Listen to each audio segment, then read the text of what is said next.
Welcome to techno উডার্স। বন্ধুরা, Piu polish করে দেখাবো আজকে আপনাদেরকে, আর সেটা পুরো ফুল প্রসেস আপনাদেরকে দেখাবো পিউ পালিশ কীভাবে করতে হয়।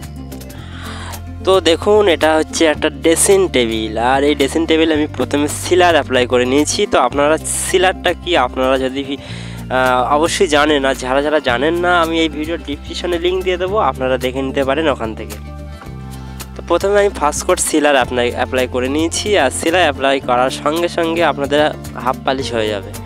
সিলারটা খুব সুন্দর, আপনারা ইউজ করুন, সিলারটা দিয়ে পালিশ করুন, অনেক সুন্দর হবে। তো আপনারা ফার্স্ট কোট সিলার অ্যাপ্লাই করার পরেই পুটিং করে নেবেন, যেখানে যেখানে ফাটা ফুটো সব আছে পুটিং করে পুরো বুঝিয়ে দেবেন।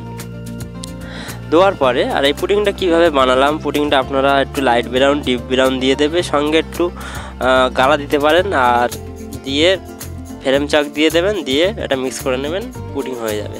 আর তাও যদি আপনারা না পারেন তাহলে আপনারা ডাইরেক্টলি উড ফিলার কিনে নেবেন। উড ফিলার একটা পুটিং পাওয়া যায়, ওই পুটিংটা আপনারা আঙুল দিয়ে লাগিয়ে দিতে পারেন। তো এইগুলো পাওয়া যাবে আপনারা যেখানে পেয়ে যাবে, কোনো হার্ডওয়্যারের দোকানে পেয়ে যাবেন। আর যদি আপনারা কোথায় পাওয়া যায় সেটা দেখতে হলে আমি এই ভিডিওর ডিসক্রিপশনে লিঙ্ক দিয়ে দেবো, ওখান থেকে দেখে নিতে পারেন যে পালিশের টোটাল কী কী মাল লাগে আর সেই মালগুলো কোথায় পাওয়া যায় আপনারা দেখতে পারেন। তো সুন্দর করে আমি ফার্স্ট ঘষে নেবো, আর এই ঘষার সঙ্গে সঙ্গে সিলার অ্যাপ্লাই করলে দেখবেন প্লেন হয়ে যায়। তো যারা যারা আমার চ্যানেলে নতুন আছেন চ্যানেলটা সাবস্ক্রাইব করে রাখুন, আর নোটিফিকেশান অন করে রাখুন, তাহলে ভিডিও ছাড়লে আপনারা দেখতে পাবেন। তো আমার মোটামুটি ঘষা হয়ে গেলে এবার আমি চলো দেখাই কি করি। এবার আমি নিয়েছি গালা। তো এই গালাটা কি, এই গালাটা হচ্ছে একটা রং টাইপের, আর এটা ভিজাতে হয় স্পিডের দিয়ে। আর অনেকেই জানেন, আর কেউ কেউ জানেন না যে গালা কি। তো যদি না জানেন তাহলে দেখে নিতে পারেন, আমার চ্যানেলে অনেক ভিডিও আছে, সেগুলো দেখে নিতে পারেন যে গালা কি। তো এইভাবে সুন্দর করে গালা অ্যাপ্লাই করব। তো সিলার অ্যাপ্লাই করার পরে পুটিং করে নিয়েছি, পুটিং ঘষার পরে আমি গালা অ্যাপ্লাই করব। তো গালা 4 থেকে 5 কোট ভালোভাবে সুন্দর করে অ্যাপ্লাই করব। বেশি গালা অ্যাপ্লাই করতে হবে না, যেহেতু সিলার অ্যাপ্লাই করলাম গালা অ্যাপ্লাই বেশি করতে হবে না। আর যদি আপনারা সিলার অ্যাপ্লাই না করেন তাহলে কিন্তু গালা বেশি অ্যাপ্লাই করতে হয়। কারণটা হচ্ছে এটাই, সিলার 1 কোট মারার সঙ্গে সঙ্গে একদম জিনিসটা এমনই পালিশটা হাফ পরিমাণ হয়ে যায় 1 কোট সিলার অ্যাপ্লাই করলে, সেই জন্য গালা বেশি অ্যাপ্লাই করতে হবে না আপনাদেরকে। তো এইভাবে সুন্দর করে গালা 4 থেকে 5 কোট আপনারা সুন্দর করে অ্যাপ্লাই করবেন। তো এই গালাটা কিন্তু অ্যাপ্লাই করবেন রোদ্দুরে অ্যাপ্লাই করবেন, তাহলে সুন্দর হবে আর ভালো হবে। আর যদি রোদ্দুরে অ্যাপ্লাই না করেন তাহলে কোনো সমস্যা নেই, কিন্তু রোদ্দুরে করলে একটু ভালো হয়, গ্লেজটা একটু ভালো হয় বা একটু ফাইন গ্লেজ চলে আসে। তো এইভাবে আমি 4 থেকে 5 কোট গালা অ্যাপ্লাই করব। তো 4 থেকে 5 কোট যারা গালা অ্যাপ্লাই করবেন, একেবারে 4 থেকে 5 কোট অ্যাপ্লাই করবেন না, 2-5 মিনিট করে টাইম দেবে, তারপরে অ্যাপ্লাই করবেন, ঠিক আছে। তো আমার অ্যাপ্লাই করার পরে আমি ড্রেসিং টেবিলটা নিয়ে চলে এসেছি নিচে, আমি রোদ্দুরে এতক্ষণ অ্যাপ্লাই করছিলাম।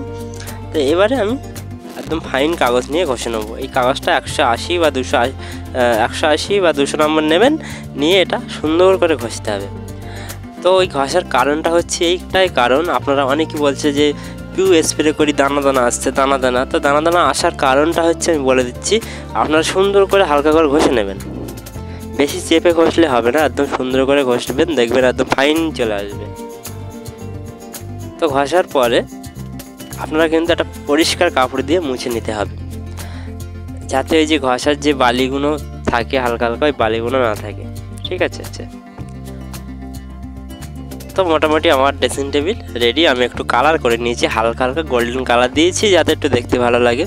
তো যার ড্রেসিং টেবিল সে বলেছিল যে আমার একটু গোল্ডেন কালার করে দিতে হবে হালকা হালকা।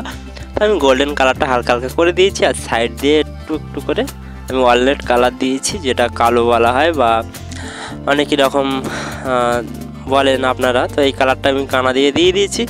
আর এবার আমার মেন যে কাজটা হবে সেই কাজটা হচ্ছে পিউ স্প্রে করা। পিউ স্প্রে করে দেবো, দেওয়ার পরে আমার কাজ কমপ্লিট হয়ে যাবে। তো চলো মোটামুটি আমি পিউ স্প্রে করা শুরু করে দিই।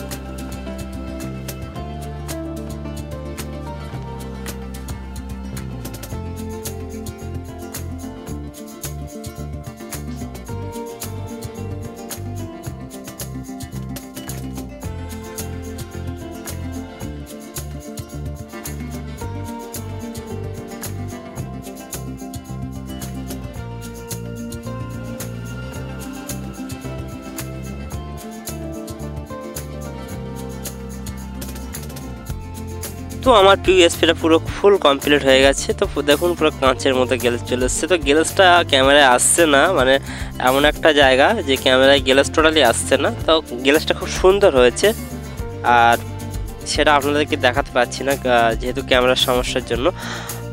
ক্যামেরার সমস্যা নয়, ওয়েদারের সমস্যা, ওয়েদারের জন্য ঠিকঠাক আসছে না। তো এরপরে এই পালিশটা হয়ে গেছে পুরো ফুল কমপ্লিট। এরপরে এই যে মাঝখানটা কাঁচ লাগিয়ে দেওয়া হবে, একদম সুন্দর দেখাবে ড্রেসিং টেবিলটা।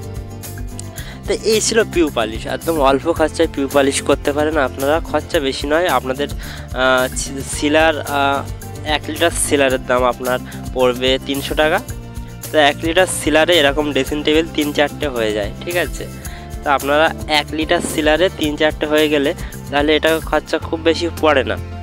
আর সিলারের সঙ্গে থিনার দিতে হয়।